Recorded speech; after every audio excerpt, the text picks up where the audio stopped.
What's up, everybody? Welcome back to another video. In today's video, we are here with a short type of video. This is going to be a little bit different. Part of this is a clipped segment from our live stream today where we went through the notes from training camp that I was able to gather, and I showed some of the clips from just drills that were posted by the Lions for a few different players, and I talked through them a little bit. And that was just going to be its own thing, but I saw later, after doing the live stream, some clips get posted, certain players, some of the plays that they made today that I didn't get to react to when we were live, and I was like, hey, I want to react to these. Some of these I may have seen live, some of them I didn't see live. I still want to react to these, kind of talk through them, what stands out about these plays, and most of them are kind of the same players repeated. So I was like, I'm going to put this with those clips from the live stream, and we're going to make a short little video here of me reacting to some of the key clips from training camp. And I think this is something that we can continue to do, especially in our live streams going forward. We know a lot of the talk for me personally, and I did a Jameson Williams video about a month ago talking about why he could be in for a breakout season, and I went through like areas that I want to see improvement,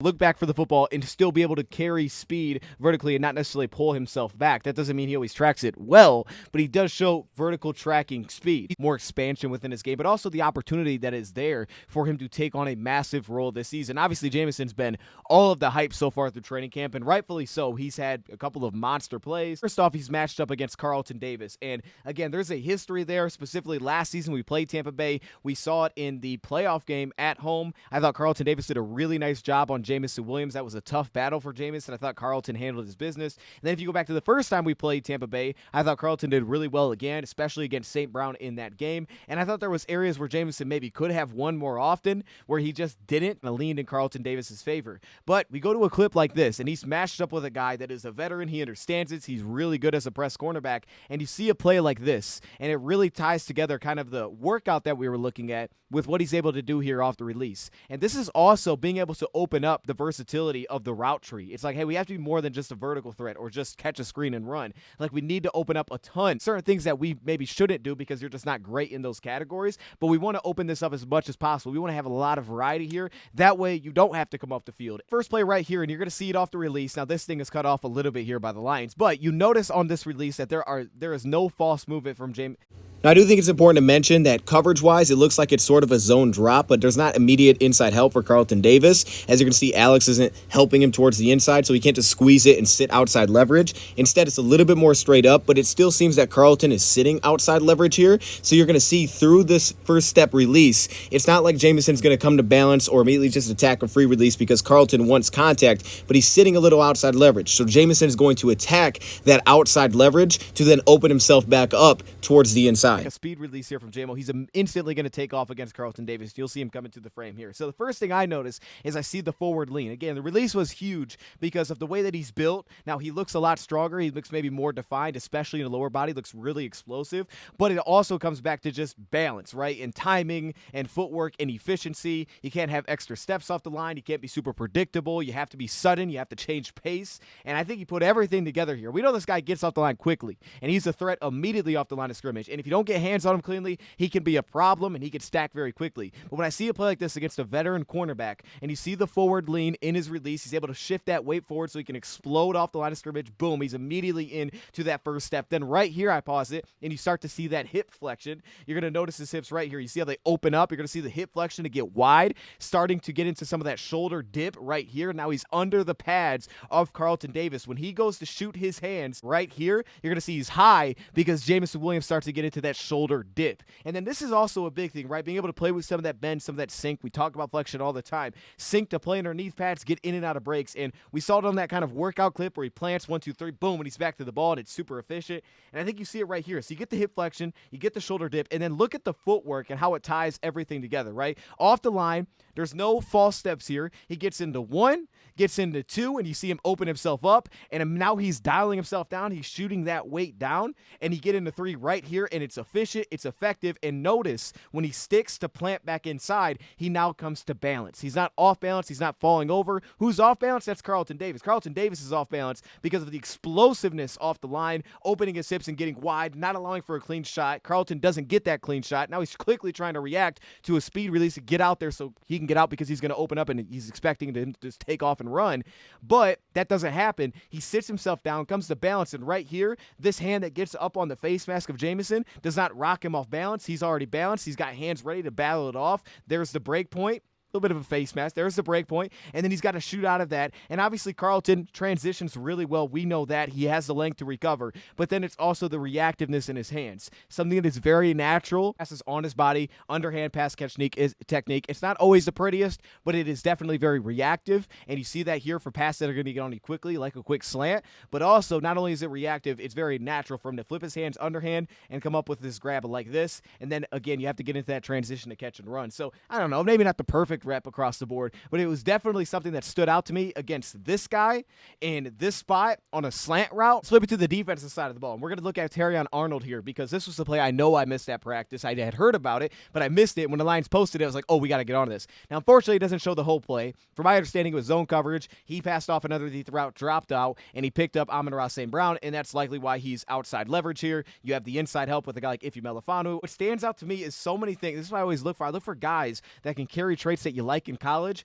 right over to the NFL. Like, do you see those things and the ability to carry that into the NFL? And immediately I see that in this clip. Obviously, it's a highlight, right? So not every play is like this. He absolutely has been beat. He gave up a reception today. I watched it on St. Brown. I think it was a dig route. But this does show part of the traits that I really liked in college showing up on the NFL practice field. Also, his angles in recovery, his swivel, again, and trail technique plays a lot faster because you're not getting as much false movement. He plays with very proactive angles and a lot of limited false movement angles, which you love. And that's in trail, but it's also just being on top of the route as well. I think that discipline, also to not look back and try to find the quarterback, find the ball, but instead just kind of playing through the receiver's eyes. He maximizes his speed through the angles that he plays with, and you see it right here. So notice when it cuts to him, he's kind of in a trail position, but what I love about this is you're going to see his discipline, and I actually have a clip from that video that we did when we drafted Terion Arnold and the breakdown I did on Terrion Arnold. If you haven't seen it, I would go check it out. They're super long, I get it, but those breakdowns are legit deep dive, entire season type of videos. Like, it's a lot.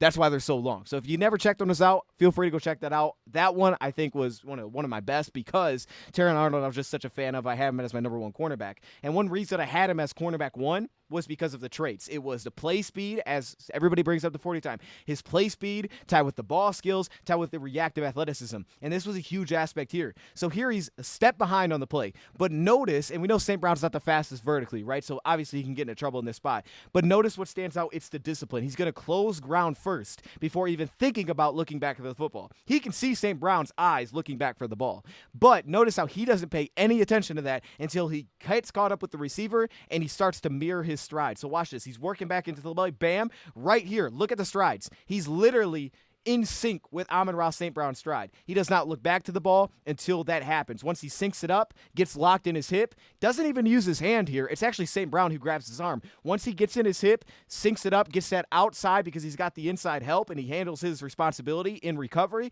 Now he's able to look back for the football. And that discipline is what Terrion showed in college. In sync with the receiver in terms of the strides here.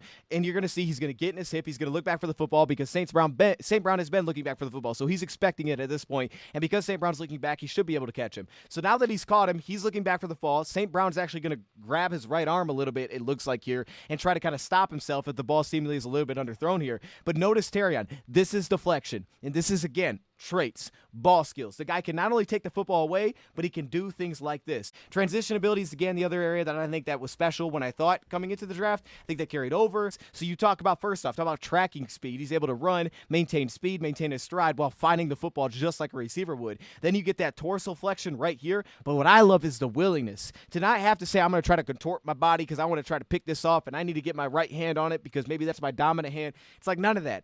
I'm on the hip. I got my left hand free, and that's closest to the ball. It's like that weird thing in basketball where it's like, hey, use your hand that's closest to the ball. It's like, oh, that hand's going to get you closer. But you're like, that just feels awkward. I'd rather use this arm. It's kind of what this is. It's his ability to naturally say, okay, I'm just going to stick my left arm out while we're running, show you that flexion in my torso to still keep that pace, but then also be able to reach out and find contact, show that length. And look at him right here. If in a spot like this, he tries to get his right hand on the ball, he loses phase with the receiver. He may make a play on the football, but he's going to lose phase. His arm isn't free. Now, all of a sudden, if St. Brown can find the football and he's not in a great spot, that could turn into a completion. The body control that he has to kind of pace himself, find the football with one arm, torso flexion, get his hand on the football, and finish the play. This was beautiful from Terrion Arnold, and I'm glad that I found this clip because this really brought a lot of things together of what you loved about Terrion coming out of Alabama. Reacted to this clip, so this isn't necessarily new, but I thought I would at least throw it in here because, again, it's Jameson Williams, and, again, just showing off different aspects. This is something that he was capable of. I did talk about in my Jameson video, is that he has the ability to maintain speed. He has real tracking speed, but for me, it was just about finding the ball consistently and being able to sync himself to actually make a play on the football. And here you see that. You see that tracking speed, looking back for the ball, and he's still separating from defensive backs.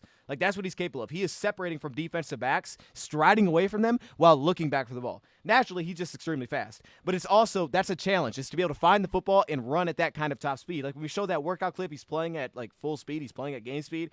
That's what you see here. He's able to do that. Now, maybe he still kind of underplayed this a little bit, but you still see he's separating while he's looking for the ball. That should not happen, but it is here. That's where he can be special. But he still finds the football, underhand technique. It's not extremely pretty, right? But he does finish. And what I love is the immediate transition to tuck, specifically the transition. This is what I love, turning run after catch. We know how dynamic he is. We've seen it in space. He's a problem.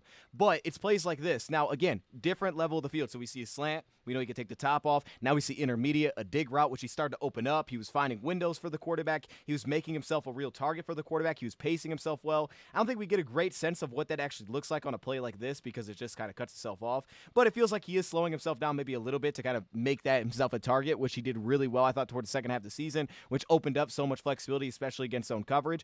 Obviously, again, the willingness to sky in the air. It's a little bit different when pads are on, but he's shown that willingness. He showed that against San Fran. But what I love is obviously the timing, right? The high point timing at its peak. He's up on the football. But then again, transition. So eyes on the football, focus through the catch, as you see here. Then he pulls it down to his body immediately. He's not on the ground yet, and the ball is in his body. And that's what I love. It's securing that catch. I got it at the high point, and I'm going to tuck this thing before I even get flat back on the ground with both feet. And now I can take off with it. But really, more importantly than everything, I'm over the middle of the field. I got to come down with the football. And I think situational awareness, those kind of things are what's important, like what route am I running? But if you're running a dig route and you got to go in the air and get it, first and foremost, man, you got to make sure you hold on that football when you take the hit. And for him to immediately pull that thing down to his chest, I love that. 2 hands on the football. You want to have a guy that's well-rounded. Like, you want him to improve. Like, okay, we can put him on. He can deal with the press. He's going to win differently. He's not going to win with, like, I'm just going to shove off this guy. He's going to win a different way. But he also, I think, carries a lot of the traits that you would want. Like, for example, this dead leg step on this long stride, again, against Tampa Bay on this in and out, you do see it. And he does this on double moves. This is where you see a lot of his double move success going back to Bama, where you can kind of just dead leg. And he does a nice job with his footwork in these instances. Thing that I liked is that it was clean. He was balanced right here. Seemingly he was pretty balanced on contact, which is big. You have to be balanced, otherwise he's just going to get knocked off. So he came into balance before he got the hand swipe. Ready hands. See him get the hand swipe, a little bit of dip there. And then what I loved about this one was that when they showed him work over the pad, so he's high kneeing through it, how fast he was able to drop his weight. But watch the footwork here. So this is where Dan Campbell talks about separation. In the NFL, like, technically speaking, it's all got to be on point. You see the eye discipline. He's not turning his eyes. Eye discipline stays right on the corner the whole time. Like, he's running this he's running this game speed. Like, I watched this looks game speed. He doesn't look like he's practicing here. He's pushing it. Eye discipline, and then watch the footwork. Watch 1, 2, and then 3. He sticks off it. He's back to the ball. There's no extra steps at the top of the route. He plant sticks, gets back to the comeback, explodes out of it. And then you see him finish there right behind the traffic there. So I see a play like that, and and they show Vaki through first, and you can see his eyes are down at the ground. He's getting his feet up, and actually timing-wise, roughly, he did this about as fast as Jahmyr Gibbs went through these. About as fast. Obviously, he's hitting the net, and you can see, like, his feet start to break wide, then they get back inside a little bit, kind of dials it in, getting his feet off the ground. The plant, he's a little bit taller as well. Jahmyr Gibbs then goes through it, goes at about the same speed, so he's actually slowing down a little bit more. He's just a little bit more, like, there's more precision to it when you watch him. He's much lighter on his feet. There's a better tempo, it feels like, here. Then obviously he's super laterally quick. And then you get a guy like Montgomery who went at the fastest, even though he's always looked like he's going the fastest, but he gets in and out, pumping his arms. Eyes are a little bit down, but he seems much more ready to kind of deal with something that's going to be oncoming. He's very balanced through this on his toes, and he just flows right through it. And it's just the little things with Jameson Williams that I think have stood out within these clips. Again, these are just highlights, but I thought I would give them some attention. So with that, we can always come back with more videos like this. Hopefully this is on the shorter side. Thank you for watching. Check out the full stream, and I'm out.